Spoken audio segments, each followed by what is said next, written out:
Welcome to Launch Today, the podcast focused on what it takes to get your new business to $1 million or more in revenue. From marketing tactics to incredible guest interviews, we focus on sharing behind-the-scenes insight from masters in their field. If you want to grow the revenue for your startup or your business, you don't want to miss today, because today's guest has built a legal tech company that makes immigration 3 times faster using AI automation. Josh Schachnow is a Canadian lawyer turned tech co-founder who spent 3 years building his own immigration law firm before recognizing a massive inefficiency in the system. He co-founded Visto AI, a platform that uses automation and AI to change how immigration professionals handle research, document drafting, and application preparation, and he's still a practicing family lawyer as well. Josh, thanks for being on the show. Thanks, Trevor. Appreciate you having me on and very excited for it. Awesome. I like to always begin by asking, why do you do what you do? Whew. That's a very basic but complex question. I'm now, as you mentioned, so I do have a legal tech startup called Visto, and I'm still a practicing lawyer. So I guess both of them did stem from the same thing, which is, as far back as I can remember, I've just always wanted to be a lawyer. And I talked to a lot of people who, I think I was lucky in that sense, because a lot of people don't know what they want to do when they grow up. Sometimes even in undergrad or whatever, college, wherever they go, and they're still not really sure. They maybe fall into something. As long as I can remember, I always wanted to be a lawyer. And so that's what led me to becoming a lawyer as quickly as possible. And then when I became a lawyer, after a few years of it, I got bored of the monotonous parts. And that's what kind of led me to co-founding Visto and spending a lot of my time on that. So that's the short answer. And yeah, happy to take that anywhere you want. Cool. I think one of the things that continues to give faith to me in that we're going to make our way through all this anyway is when founders or builders go, you know what, this is stupid, this needs fixing, and then goes off and build it. There's no sensible reason why any company exists except someone was mulish enough to say, I'm going to make this happen, and then you willed it into existence. You discovered that 99% of immigration lawyers are still filling out their forms manually, over and over again, the same way an insane person would. But in part that was because what alternative did people think they had? What made you go, oh wait, this is a constant need that someone's going to fill, and I should figure out how to do it? Yeah, it was just, so for those who don't know, immigration law in Canada and many other countries, I guess depending on the type of immigration law you do, but if you do a lot of economic or family class sponsorship type of immigration work, in essence, you're filling out forms and you're gathering supporting documents and you're putting these together and you're submitting them to the government and saying, hey, please look at my forms and look at my documents and give me this visa or permit or whatever it is you're requesting. And what I was doing, this was back 2018, 2019, was sending my clients effectively a copy of the form, and they would fill it out, and then me or a virtual assistant at the time would copy and paste that information onto the forms. And after a year or two of this, I would ask around, right, other immigration lawyers or firm owners that I knew, hey, are you doing this? Is there a better way to do this? And there wasn't. And after so many months and eventually years, I just woke up one day, I don't know if it was one day, it was probably like over a sequence of a few days or a few weeks, where I got up and just said, this is really stupid. I spent all this time and money going to school and law school and writing the bar and this, that, and the other to be a lawyer, and we're spending half of our time copy and pasting information onto a form. I'm not a techie, I can't code, right? So I don't know any of that stuff, but I looked at it and I said, there has to be the technology that exists to do this. Copy this into that. I spoke to a good friend of mine. He's now my technical co-founder. His name's Alex. He's a software developer. And I said, hey, can technology do this? And he's, yeah, I can do that. It just hadn't been done yet in that specific niche, let's say. And so that's what it was. It was pure frustration and partially laziness, because like all the firms hire armies like bigger. I didn't have a huge law firm. I had a small law firm, and I wanted it that way. But there's all these massive law firms that hire armies of people, whether it be in America or overseas for cheaper rates, to basically do this copy pasting. And I'm like, this day and age, human beings do not need to be doing this. And so we said, hey, someone's going to do it anyways. Might as well have some fun and give it a try ourselves. Got it. That is, it's crazy in some of these knowledge worker fields, and I'm very much in knowledge worker field as well, how much AI and automation are taking away what used to be a surprising amount of your job. And I think it's the same for writing in general. I find AI does 80% of the work of drafting most things for me these days. You still need a human in the beginning and a human in the end. But once you know what you want to say, and then you can say, go write it, and then you can go, okay, change these bits. Like, you can produce so much faster, and a lot of the dull part is taken away, right? No one really wanted to be copy pasting for 6 hours a day. I don't think anybody finds fulfillment in that. As a immigration lawyer and now as a founder, you've seen, I'd say, both sides of the working in this bureaucracy and working through the machine that is immigration in Canada. Looking now from the point of the systems you engineer as the tech founder, what's the mistake you're seeing law firms continually doing other than copying and pasting into the same 6 forms 200 times a day? Yeah, I think I see a lot of firms still resistant to automation, right? I'm not saying everybody has to use our technology, but the amount of law firms that don't adopt any technology to me is a little bit crazy, especially because what I see a lot of with law, and you can probably talk about this even broader in terms of like professional services, is if you find a busy professional services firm, they're really busy, their communication's not great, maybe their client service isn't all that great. Their output could be amazing, right? They could be the best lawyers, the best consultants, the best accountants in the world, but they're not really able to be great at communicating quickly, answering your phone calls, etc., etc. And this goes to the part that you alluded to earlier, which is, why are humans doing X when they could be doing Y? So maybe if you didn't have to invest so much time or energy or money yourself and or to hire people to copy and paste stuff, then you could be doing other things so much better.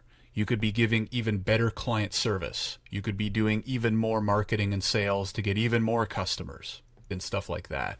So I still think that, and this is usually the case in law, where digital adoption drags, right? Technical adoption drags. Other industries adopt technology way faster, right? Finance and a whole bunch of others, right? A lot of the professional services, accountants, lawyers, we're boring. Lawyers, in our defense, we go to school for 3 years to learn how to find the risks and the scariness and what to avoid. So it does make total sense that lawyers, on average, kind of drag behind. But I see a lot of law firms just failing to have an open mind and even give it a try. The other, maybe another one, because you said, hey, not just form filling. I don't think professional services companies market themselves all that great, partially because they might not have to. So I talk to a lot of firms, especially now in Canada. So this is really interesting. I don't know when this is going to go live, but we're recording this in July of 2025.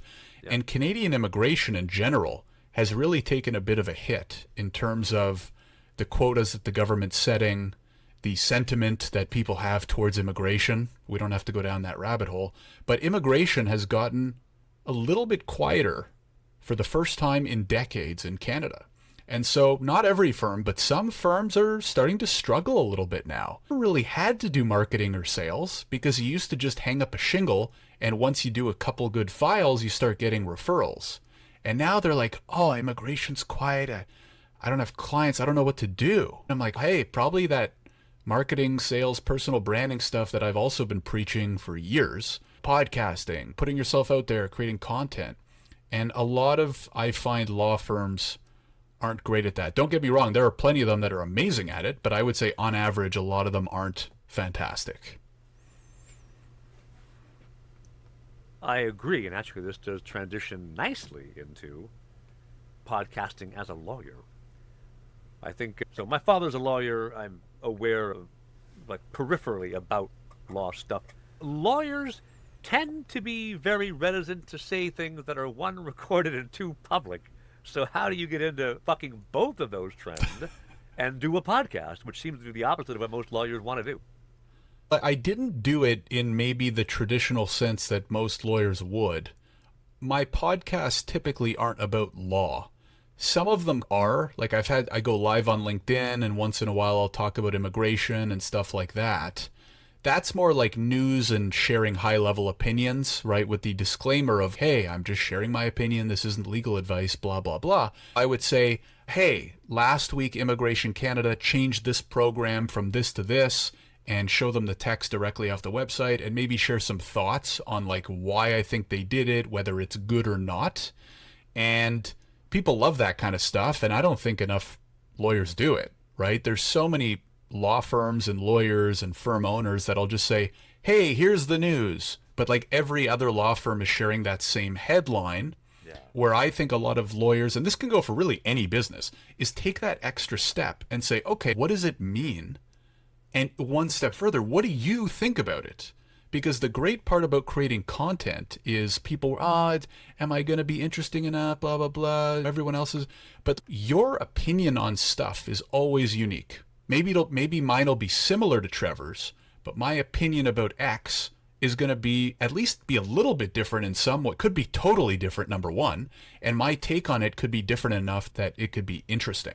So I don't think enough lawyers share their just genuine opinions. Again, maybe as you alluded to, maybe they're afraid for liability purposes, but I've been posting like that for years and years. And as long as you're smart about it, never had any repercussions. The other thing I'll say is when my first trip into podcasting was not really about the law. So around 2018, 2019, I was practicing law. I've always been entrepreneurial, and my business itch wasn't being scratched. I was growing my own firm with some help. I had a really good mentor and another friend helping, but I was still mostly working alone, and I had an entrepreneurial itch that I wanted to scratch. I love talking about business, is really what I'm trying to say here. And so I started the Solopreneur Grind podcast, where I interview other solopreneurs, like how you do your interview style here, but I would focus on solopreneurs. I love the small business. I love the solo guy or the solo girl going out on their own. Sure, maybe they have some VAs or contractors or whatever, but I just love the little guy and the little girl. So I started interviewing other solopreneurs. Now we have over 135 episodes that are live. I've interviewed a lot of people. I've learned a lot. And so that was my first soiree into getting into podcasting without the risk, quote unquote risk, because I really don't think it's a risk, of putting content out there as a lawyer. Gotcha. I think that is being able to do this without taking the usual lawyer's approach of everything I say will eventually be used against me in court. For a lawyer in particular, can be quite daunting. I do think it's really important for even lawyers, especially lawyers, I'm not quite sure what the right descriptor is there. You have to build trust. And one of the best ways to build that trust is just be visible and show yourself caring about the things that your clients would like you to care about. And it's the same for any service industry, right? As a marketing agency, why do I do my podcast? Because people get to see that I hopefully know stuff about marketing, and they go, Trevor said something interesting. That builds my trust in him. So, you alluded to this, you mentioned this previously, right? The legal tech industry is notoriously, lagging behind in terms of being on the cutting edge. I actually was fortunate enough, I built and sold a little legal tech AI product 2.5 years ago, and exited it almost immediately because we had one client that was a large law firm. And by the way, if you sell a product to a large law firm, the non-compete and the NDA they make you sign is terrifying, because they can put me $7 million in debt just for the heck of it. And they're all on staff, right? They had to do something with their time. Might as well ruin my life. But sold a little product too. Basically, we had one client. We landed this big law firm as our first client, and 2 months later, they went, we just want to buy the whole thing because we don't want anybody else to have this. But notoriously, law firms aren't on the cutting edge of AI. How do you get people to take a flyer, to go give a risk of maybe Visto will screw everything up, but I'll try you anyway? How do you make them change their mind and make that choice? Yeah, it's a good question. I have two key thoughts. One is some you can't. So Right. I've demoed to hundreds of firms, maybe, I don't know about 1,000, but like hundreds upon hundreds of immigration firms. Small, big, solo firm owner, huge firms, right? And everything in between, mostly in between, and mostly in Canada, they're smaller. And I usually can tell by the end of the call if they're going to try us or not, because Right. there's a big spectrum of lawyers, and there are some that are just too unconvinced about AI yet. And I don't even necessarily hold it against them per se. It's just, hey, like, number one, you're not going to get every client, right? Nobody is 100% close rate. If they did, I'd love to hire them. But anyways, they wouldn't be hireable because they wouldn't even need a job. Anyways, They'd be so making their own money. Exactly. exactly. So I think that, especially in law, some people just aren't ready yet. And I think that's okay because, listen, AI is really good. I don't think AI is incredible at some things yet. It's incredible at many things. It's good at other things. I don't think it's amazing at some things yet. And the other thing, too, that a few lawyers come to the table with is like, hey, my law society says I can't use it for this. Hey, this bar association put out a paper saying that. And this might be someone in their 50s, 60s, 70s. I've given demos, and the lawyer's just, you know what, Josh? I'm going to retire in a few years. I just don't care. I don't have the patience. I don't want to figure this out. I don't want to deal with this. And I'm like, okay, hey, at least you were honest, right?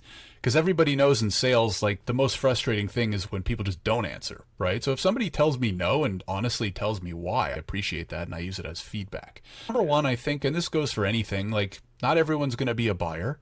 Especially in law.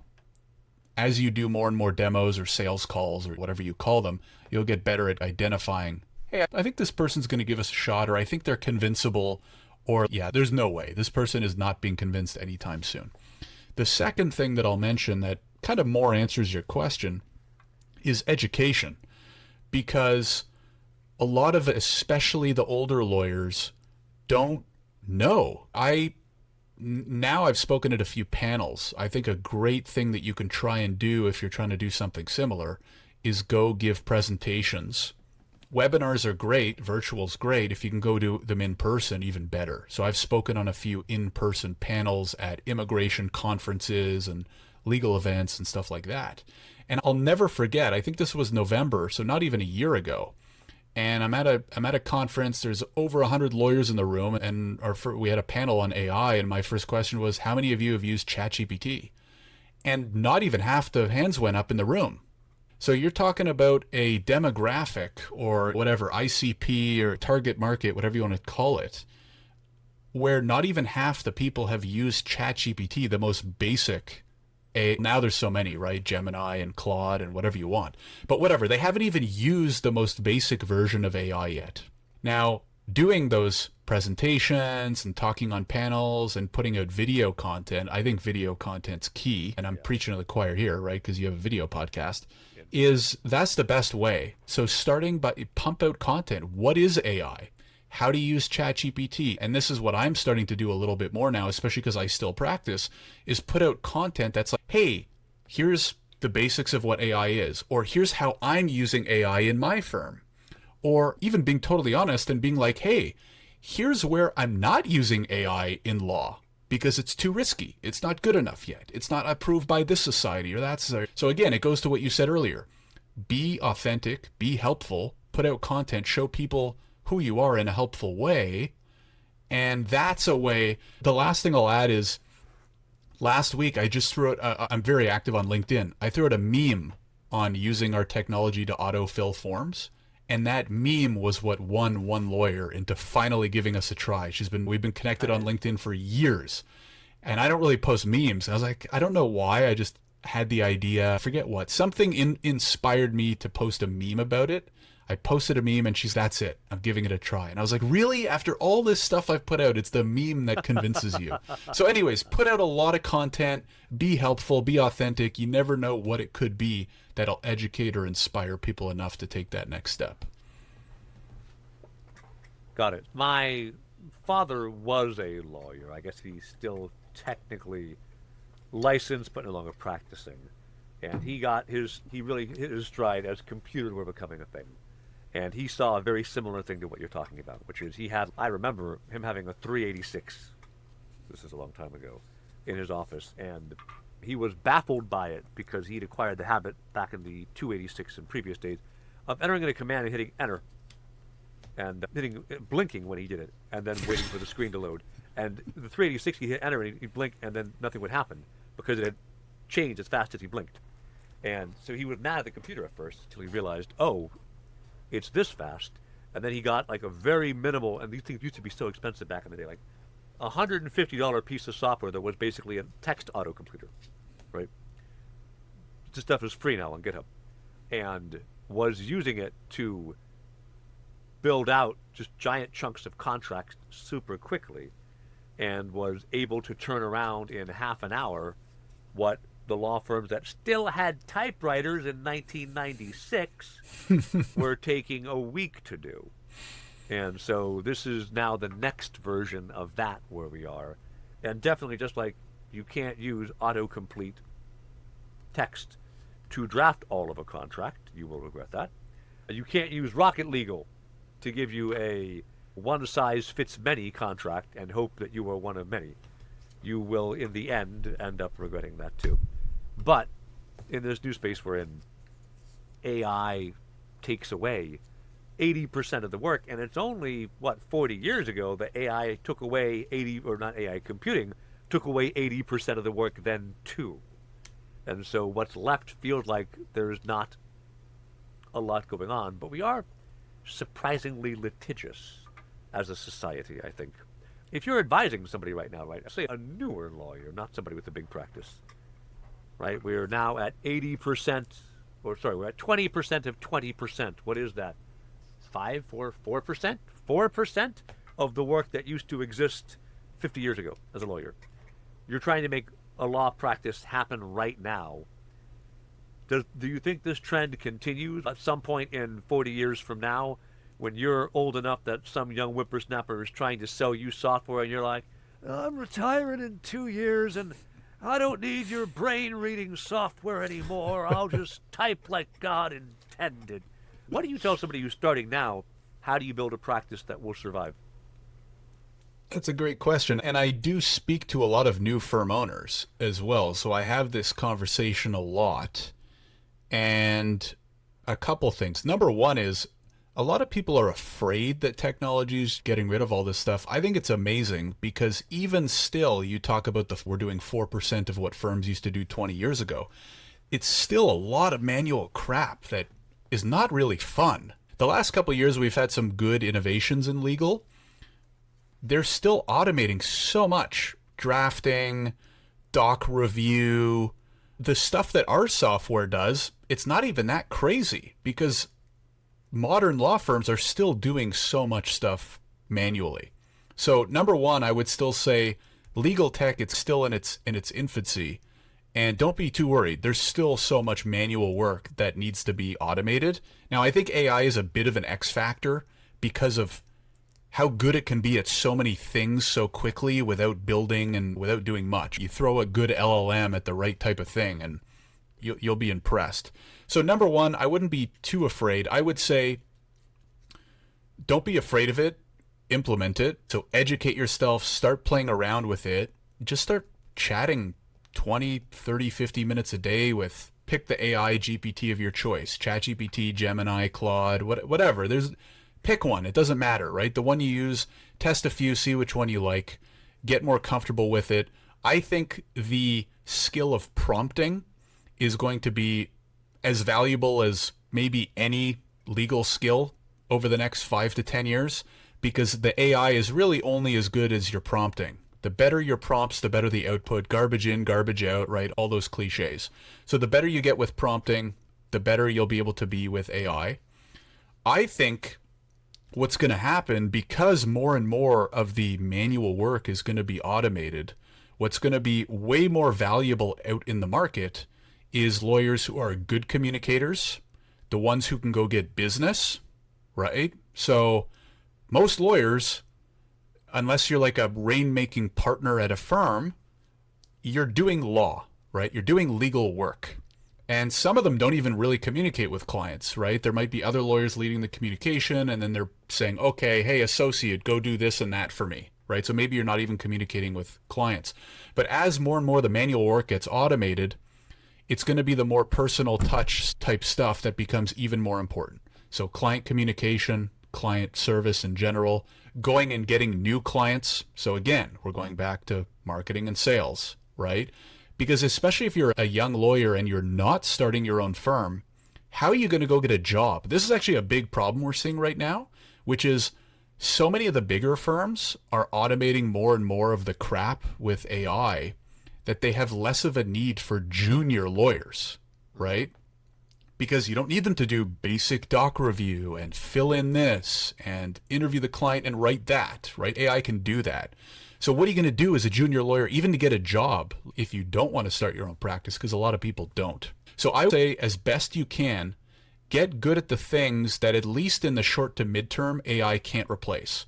Going to get clients, having good client communication. One thing I'm thinking about and doing right now, so I got, as you mentioned earlier, I'm doing family law, partially because I just got bored of immigration. And we don't have to go down that rabbit hole. I just got bored of it. Government made some, I think, stupid decisions, changed it, blah, blah. I got bored of the form filling, even with our technology. That's how bored I got of it. And so part of my thinking was, what we're seeing more and more tools that are AI potentially even replacing law firms. And there's a whole interesting debate out there of, would you even be able to sell AI solutions to an individual? So that instead of going to a law firm that's licensed to practice, you use lawyer.ai, which isn't a law firm, but it's providing you legal services. Is that allowed? Should that be allowed? And there's a whole debate around that. So part of what I'm thinking about personally is what definitely can't be outsourced to AI in the short to midterm. One of those things is litigation, going to court. You can't hire an AI robot to go to court, right? Number one, it's not allowed. Number two, that those don't exist yet, thank God. They probably will one day, right? Oh, yeah. But the courts specifically are being very resistant, and understandably, right? Like, we don't really want robots in court anytime soon. And so think about, maybe if, I don't know how young you're saying, but if you're like super junior lawyer and you're still thinking about what areas of law should I practice, maybe you want to think about which areas of law will be the hardest for AI to take over. Because if AI, for example, wills and estates, for most of us in Canada that aren't like crazy billionaires with foreign assets and blah, blah, blah, like, you don't need that complex of a will. And AI can probably do a good enough or close to enough will for 90% of us. So maybe, I'm not saying don't go into wills and estates, because I know plenty of wills and estates lawyers who are doing just fine. But maybe if I'm 28, I'm thinking, okay, that's an area that like maybe in 5 years is crushed by AI. Maybe you want to go into estates litigation, because when kids start fighting over, all these boomers are starting to retire, and there's going to be all these scraps over the money that they're inheriting and blah, blah, blah. And again, you can't outsource litigation to AI. Maybe you want to go into estates litigation, or maybe you don't like litigation. So again, think about like different practices of law that would be less replaceable by AI. That's probably my best advice for right now. And then again, like, work on the skills that AI can't replace, like sales and marketing. Doesn't matter what you do. If you can bring in clients, you'll get a job at any law firm you want, and or you can just start your own. Phenomenal. I think the band of what AI can't do is definitely narrowing over time. And one of the things I think that in that room you mentioned where you asked how many lawyers use ChatGPT, raise your hand, something that is easy to dismiss if they were one of the half who did is, hey, that time that you used ChatGPT, that was the dumbest it'll ever be. It's only going to get better from here on out. And certainly I've been in this space, like I've been building in the AI space for 2.5 years now. The hurtling speed at which the AI has been able to cross landmark after landmark that was impossible is daunting. Looking at, as a marketer, right, I'm a knowledge worker, how much of my work is protectable? How much of my work is something that nobody can do? And for a lawyer right now getting good at actual trial is, at least for the moment, that's your moat until we decide to allow everything. Just you bring Grok to the table and the other party brings OpenAI to the table, and there's 4 seconds of binary conversation, and then they say you lost until we reach that point. Okay, so as you can probably tell from my books behind me, I love a good book. I think founders who are building need ways to put new stuff in their head. In my case, people ask me, is this a law library? And it's not. These are all National Geographics from January 1949 to December 2024 down there. They do kind of look like the big, thick legal textbooks as well. It does. And then the encyclopedia up there doesn't help at all. Yeah. But putting something new in your head, I think, is important as you are founding, because that's what creates a new idea, a new opportunity. You begin a new path because something new went in your head. Book, audiobook, magazine, like whatever. What's something you'd recommend a founder read, look at, listen to, whatever, to put new information in their head that matters as they're trying to build? I read a lot. Actually. I'll show you mine really quick. Like, I have lots of books. I've been reading fiction my whole life. I'd say more in the last 10 years I've been reading nonfiction. A lot of business, personal development. I think, I'll give a few recommendations, but I think the reading that I've enjoyed the most, especially for those of you who maybe don't love reading traditionally, I read. I don't like audiobooks. I like physical book. I don't like a Kindle. I don't know what it is. I like the pages turning, etc. Call me old school. Biographies, autobiographies, and memoirs of entrepreneurs are far and away, in my opinion, not only the most helpful, but most entertaining.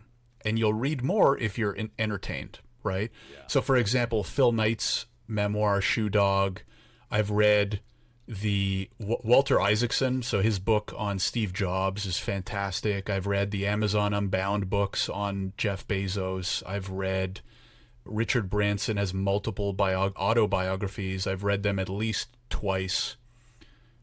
Like, the whole upper left-hand corner of that bookshelf is either biographies, autobiographies, or memoirs. And the reason why is, like, you can just learn from their life, right? Like, you're talking about the legends, quote unquote, right? Like, some of the greatest business builders of all time.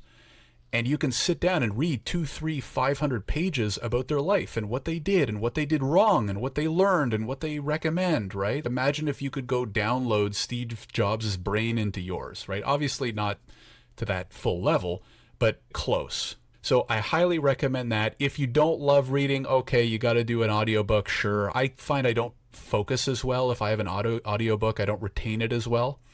So number one, read autobiographies, biographies, and memoirs. I also read just other personal development books. Tim Ferriss, like all the classics I've read, Dalio, Principles. I'm just looking over because there's too many, right? I can't.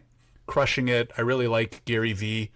In Doses, right? He says a lot of the same stuff, but he says a lot of the same stuff usually because it's right and it works. I've read Crushing It multiple times, especially if you're into personal branding and content creation. So that stuff's really good. I do listen to podcasts a little bit. What I'm listening to right now is Founders podcast by Zenrise. Friggin' amazing, especially because I read all those memoirs, autobiographies, and biographies. What Founders podcast does is he summarizes and highlights biographies, autobiographies, and memoirs of founders, but he reads even more than I do, and then he condenses them, and he does it really, I think, better than anybody. So read books if you have to, listen to books, but suck it up and go read a book, especially if you find the good ones. They're so entertaining and educational. Podcasts, I watch some YouTube videos as well, right? Not the crap, right? Try to stay away from like the shorts and the scrolling and try to follow the right people and watch actually helpful business advice. I feel you. Okay. I'm curious. What's the fiction book you particularly like that you've read recently? Oh, you caught me at a good time. I just reread The Hobbit this past week. So, like, I'm a Lord of the Rings fan to the core. I've read Lord of the Rings multiple times. I just reread The Hobbit. What I do with any books, like even those business books, the really good ones, I typically reread every 2, 3, 4 years. So another piece of advice I guess I would add is don't necessarily read the most books possible. Read really good books and then reread the really good ones as you need to or want to. Because I don't know about you, but I read a book and like 10 months later I forgot half of it. Or I'll read it 3 years later and I'll take something else out of that book because I'm at a different point in my life or my career or whatever it might be. Never step into the same stream twice, right? Exactly. So I would say The Hobbit, and what else? I don't read as much fiction anymore. I reread every 5 years. I'll go reread Harry Potter. Call Me a Dork. Is that series well thought out? And I just, I don't know. I just love the way she weaved the storylines and characters together. And I love fantasy. I'm a big fan of fantasy. And I love it. I think it's a great escape, right? So you got to work, you got to hustle, you got to grind, all those magic words. But then I do believe that everyone needs their one or two guilty pleasures to relax, release. And it's funny how you can get inspiration or ideas from totally random things like a fantasy book, and then maybe one day apply it to your business. That is one of the best uses I tell founders for fiction is because it gives you someone else's mind, gives you a view of someone else's brain. It actually increases your empathy if you hope to build and scale and run a team. That's an important skill to acquire. I'll make a really wild recommendation. I also will throw in recommendations sometimes when I ask guests. If you like Harry Potter, but you're also like a rationalist, I recently read, this is a fan fiction piece, and normally I would never recommend fan fiction pieces because they're dreck. This one is very interesting. It's Harry Potter and the Methods of Rationality. And the entire idea is, what if Harry Potter's aunt doesn't marry Vernon? Yeah. But instead marries some dude who we've never met before who's an Oxford calculus professor. And Harry Potter grows up a scientist and a rationalist and then goes off to Hogwarts and is the first wizard who's like, why can't you apply scientific reasoning to this stuff? And it's a short book because once you accept that Harry Potter is going to use any of the spells to their maximal potential as a rationalist would, Voldemort's done by the end of the first book, man. That's as far as it goes. But a lot of the plot and a lot of the thinking behind it are super obvious next steps from the first principle. And so I found it was a really interesting read of what happens if you really thought about a lot of this magic. Like, without giving a spoiler away, the first time he's confronted with Snitch, with Quidditch, he's like, why does the snitch exist? It ruins the game. Which is true. But also, not a popular take. So, this kind of, every point where he's confronted with, but what if I took the rationalist view of how to deal with this, totally changes the story. It's a fun read. Obviously, free as fan fiction would be. And if we think about reading fiction gives you a view into other minds, just reading a well-known book, right? Because Harry Potter and the Sorcerer's Stone, super well-known book, Philosopher's Stone, sorry, get the original title. Super well-known book. And then what happens if you just change the main character a little bit?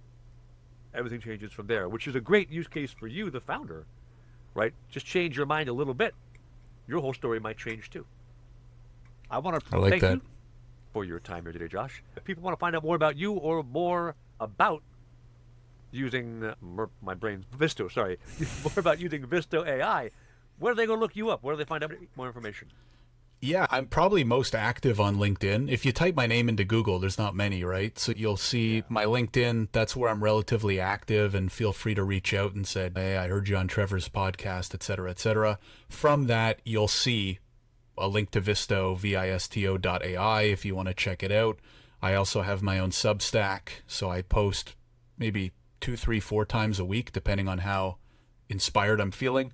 I talk about legal tech. I talk about living life as a lawyer. I talk about general life thoughts and the fantasy books and stuff I'm reading. So anyways, if you want to follow along, definitely check me out. Link to my Substack is on my LinkedIn as well, or just look up Josh Schachnow on Substack. Yeah, those are probably the best three. Awesome. Thank you so much for your time today, Josh. If you are listening, give us if you haven't already. Be sure to like, subscribe, follow, whatever the correct verb is for the platform you are on. Because we put up more content from great founders just like Josh every single week, or maybe even more often if I can convince my editor to go faster. We'll see you next time. Thanks, everybody. Thanks, Trevor.